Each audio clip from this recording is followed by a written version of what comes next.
नमस्कार दोस्तों, stock market studies में फिर से एक बार आपको बहुत-बहुत स्वागत है। तो आज यहाँ पे मैं डिस्कशन करूँगा, एक नहीं 3-3 कंपनी के बारे में और तीनों कंपनी ने एक अच्छा खासा अपडेट दिया और अच्छा खासा न्यूज़ यहाँ पे पब्लिश किया। अ, कुछ में तो बहुत बढ़िया न्यूज़ है और एक में कुछ थोड़ा-सा गड़बड़ी भी देखने को मिला है। तो ये सारे इन्फॉर्मेशन आपके साथ शेयर करूँगा, तो वीडियो को लास्ट तक देखिएगा और अभी तक चैनल को सब्सक्राइब और बेल आइकन को हिट नहीं किया, तो ज़रूर कर लीजिएगा कंटिन्यूअसली अपडेट पाने के लिए। तो चलो देख लेते हैं आज के स्टॉक के डिटेल्स के बारे में। सबसे पहले जिसके बारे में बात करूंगा वो टाटा ग्रुप की एक दिग्गज कंपनी जिसका नाम है टाटा कॉफी। तो टाटा कॉफी आप सभी जानते हैं टाटा की एक दिग्गज कंपनी है। जो टाटा कॉफी जो कंपनीज है वो अभी देखा जाए तो टाटा ग्रुप के साथ बहुत मतलब पुराना बिजनेस है टाटा ग्रुप के। और इस कंपनी का जो पेरेंट ऑर्गेनाइजेशन है वो टाटा कंज्यूमर प्रोडक्ट है। वो मतलब टाटा ग्रुप अभी मतलब टाटा कॉफी अभी टाटा कंज्यूमर का प्रोडक्ट बन चुके हैं। इस कंपनी में पिछले दिनों में करीबन 2% का तेजी देखने को मिला था। तो उसके पीछे एक बड़ा कारण है, वो कारण मैं आपको दिखाऊंगा। तो पहले दिखा दिखा दूं एक मंथ में क्या हालत है। 6 मंथ में तो कंपनी लॉसेस में है, 5% के आसपास। एक साल में कंपनी 4% के आसपास लॉस दिया। 5 साल में कंपनी 65% के आसपास लॉस दिया और मैक्सिमम चार्ट पर डिपेंड कर दूं तो 1200% के आसपास यहाँ पे कंपनी ने क्या किया, प्रॉफिट दिया। तो अच्छा खासा एक प्रॉफिट जनरेट कर दिया कंपनी। 2000 साल से भी पहले कंपनी स्टार्ट हुआ था, लिस्टिंग हुआ था, तब से लेकर धीरे धीरे करके कंपनी ग्रोथ भी कर रहा है। तो अभी इस कंपनी के ऊपर न्यूज कौन सा है, सबसे पहले वो मैं आपको दिखा देता हूँ।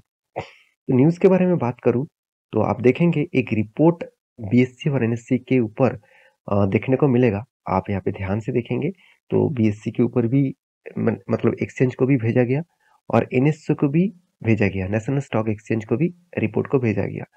तो यहाँ पे भेजा जो गया है वो किसके ऊपर है, चलो सब्जेक्ट दिखा दो आपको। देखिए, notice for the board meeting to consider financial result for the quarter and financial year ended March 31, 2023। आप कहेंगे सर रिजल्ट तो हर किसी के आने वाले हैं क्वार्टर 4 का, तो इसमें बड़ी बात क्या है। तो देखिए एक बोर्ड मीटिंग बैठाने वाले हैं कब, आप देखेंगे 18 तारीख को। तो 18 अप्रैल इसका बोर्ड मीटिंग बैठेगा और उस डेट में अनाउंसमेंट होगा कंपनी का क्वार्टरली क्या रिजल्ट मतलब क्या हो चुके हैं उसके बारे में डिस्कस किया जाएगा। देखिए क्वार्टरली जो रिजल्ट हुआ जो हो चुके हैं वो तो ऑलरेडी कंपनी के पास है।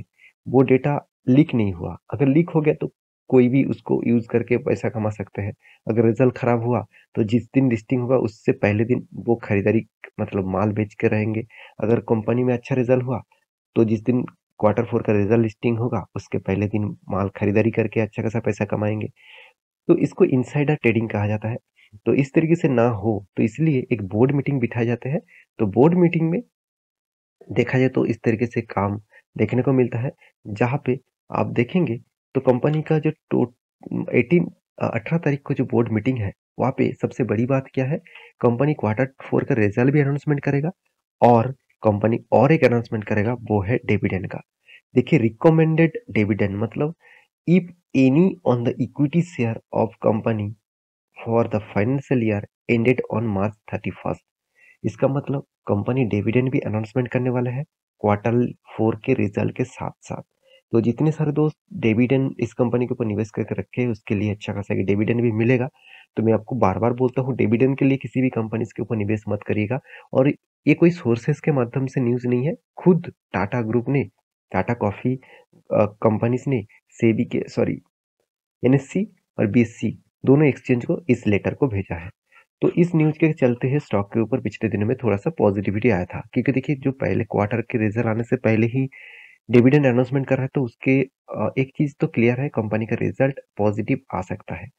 रही बात कंपनी का प्रॉफिट एंड लॉस की, कंपनी हर साल में प्रॉफिट को मेंटेन करता है, ये सबसे बड़ा बिग पॉइंट है। इस बार कंपनी धमाका जैसा प्रॉफिट करेगा इस तरीके से कुछ डेटा दिखा रहा है। कंपनी आपको रिटर्न भी अच्छा खासा दिया।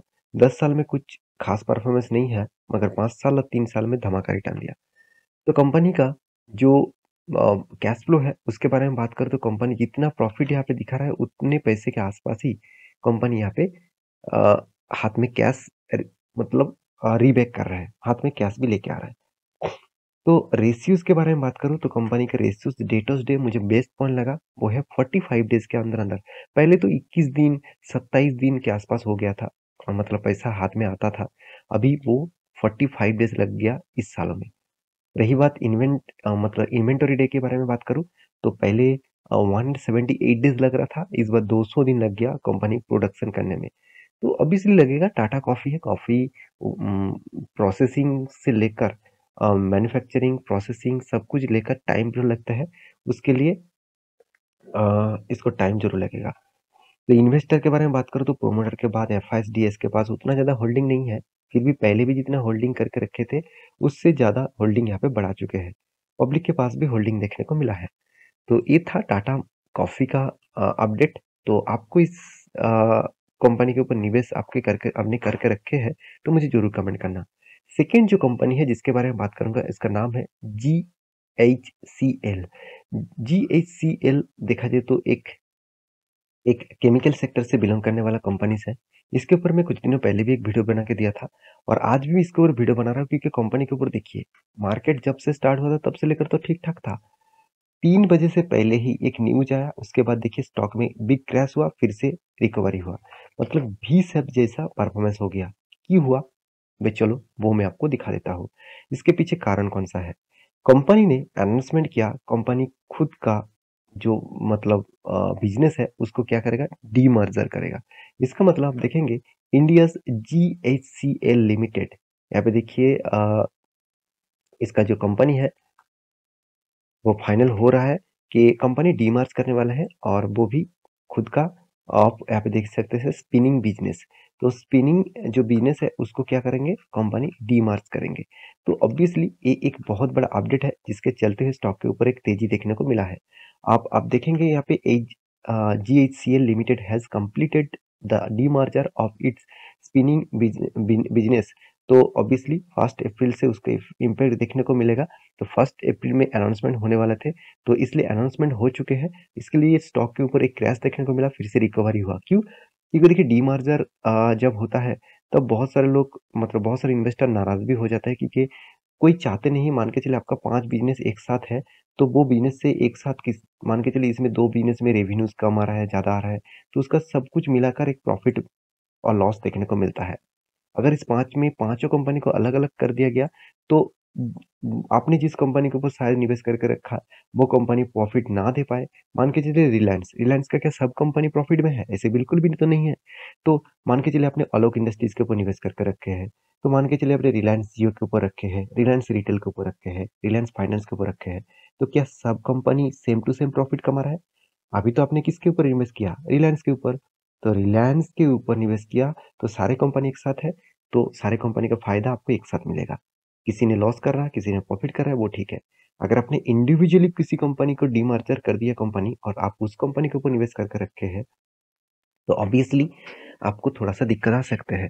तो यही कारण की वजह से स्टॉक के ऊपर एक हलचल देखने को मिला है। तो रही बात जीएचसीएल के बारे में, तो इसके बारे में बात करें तो कंपनी छोटा है, फिर भी कंपनी में एक पोटेंशियल देखने को मिल जाता है। कंपनी डेब्ट फ्री कंपनी है, एनुअल इनकम भी अच्छा खासा कर रहा है। 4,800 करोड़ के आसपास मार्केट कैप है, एक स्मॉल कैप टाइप कंपनी है। कंपनी प्रॉफिट एंड लॉस भी अच्छा खासा धमाका जैसा परफॉर्मेंस कर रहा है। तो इस बार कंपनी तो सारे रिकॉर्ड तोड़ दिया। 3 डिजिट से डायरेक्ट 4 डिजिट तक कंपनी प्रॉफिट को लेके गया और कंपनी का रिटर्न भी धमाका है। 10 साल में 30%, 5 साल में 13%, 3 साल में 75% के आसपास रिटर्न दिया। तो मैं ज़रूर कहूँगा इस कंपनी के ऊपर फ़ोकस रखिए और लॉन्ग टर्म जानने के लिए ज़रूर सोचिए क्योंकि कोविड के टाइम में इसका प्राइस था अराउंड ₹70 के आसपास और वहाँ से कंपनी 700 तक गया। इसका मतलब 3 साल के अंदर-अंदर कंपनी आपको 10 टाइम्स रिटर्न दे चुकी है, 10 गुना रिटर्न। मतलब 1 लाख रुपए हमने निवेश करके रखे तो आपको 10 लाख आपका फंड कर चुके हैं। देखिए ये बात सुनने में आसानी होता है, अगर करने में बहुत गड़बड़ी होता है क्योंकि कितने सारे लोग मैं मान लेता हूँ किसी बहुत सारे लोग 80 में खरीद के रखे थे। तो मैं दावे के साथ बोल सकता हूँ अगर 100 लोग यहाँ पे खरीद के रखे थे 80 में, उनमें से 99 लोग यहाँ से छोटा-मोटा प्रॉफ़िट 100, 200, 300 तक भी गया, तो वो माल बेचकर भाग गया। क्योंकि उसको लगा कि मुझे 4 गुना, 5 गुना तो ऑलरेडी रिटर्न मिल चुके हैं, तो मैं 10 गुना के लिए क्यों वेट करूँ? देखिए आपको कंपनी के ऊपर भरोसा है ना, तो आप 10 गुना नहीं 100 गुना तक वेट वेट करेंगे। तो बाकी आपका डिसीज़न है। मैं इस तरीके से सोचता हूँ, मुझे जिस कंपनी के ऊपर निवेश में करके रखा हो उसके ऊपर मुझे भरोसा है, तो मैं लॉन्ग जर्नी के लिए रहूँगा। अगर भरोसा नहीं है तो मैं कुछ भी करूँगा। तो ये था एक न्यूज़। लास्ट जो न्यूज़ है जिसके बारे में बात, जिसका नाम है डीप मतलब इंडस्ट्रीज लिमिटेड। तो डीप इंडस्ट्रीज लिमिटेड के बारे में बात क्यों करूंगा, क्योंकि कंपनी ने एक बहुत बड़ा अपडेट दिया जिसके चलते 4.5% के आसपास तेजी देखने को मिला। तो वो अपडेट क्या है, मैं जरूर कहूंगा इस कंपनी के ऊपर निवेश करने से पहले चार चार बार सोच लेना, क्योंकि कंपनी एक माइक्रो कैप टाइप कंपनी है, 850-900 करोड़ के आसपास है। तो कंपनी अपडेट क्या दिया, वो अपडेट क्या है, कंपनी ने यहाँ पे अनाउंसमेंट किया कि 10 अप्रैल में कंपनी क्या करने वाला है, खुद का जो शेयर है वो मतलब कंपनी का जो फेस वैल्यू है उसको स्प्लिट करेंगे 5 के हिसाब से। मतलब एक के बदले आपको 5 शेयर कंपनी यहाँ पे देने वाले हैं। पहले 10 फेस वैल्यू था, अभी 5 होने वाला है, इसका मतलब एक के बदले 5 शेयर आपको बेनिफिट मिलेगा। तो उसके हिसाब से प्राइस भी एडजस्टमेंट हो जाएगा। तो आप इतना जल्दबाजी मत करना। आपको 280 में दिख रहा है, इसके साथ आपको 280 से अगर आप 280 को अगर डिवाइड करेंगे 5 से, तो आपका शेयर प्राइस भी अराउंड 60 रुपीज़ के आसपास आ जाएगा। तो एक पेनी स्टॉक जैसे बन जाएगा। तो प्लीज़ इस तरीके से कंपनी के ऊपर मुझे बहुत सारे दोस्तों ने कमेंट किए थे, तो इसलिए मैं इस तरीके से कंपनी आपके सामने लेके आया। तो प्लीज़ इस तरीके से कंपनी के ऊपर बोनस स्प्लिट चक्कर में निवेश मत कर देना। एक बार रिसर्च करना, उसके बाद डिसीजन लेना। तो मेरे इस वीडियो से आपको कितना इन्फॉर्मेशन मिला जरूर कमेंट करना। अगर वीडियो अच्छा लगे है, इस तरीके से वीडियो पाना चाहते हैं, चैनल को सब्सक्राइब और बेल आइकन को हिट कर लीजिएगा। मिलते हैं नेक्स्ट वीडियो में, तब तक के लिए अच्छे से रहिए, अपने ख्याल रखिए। Bye bye.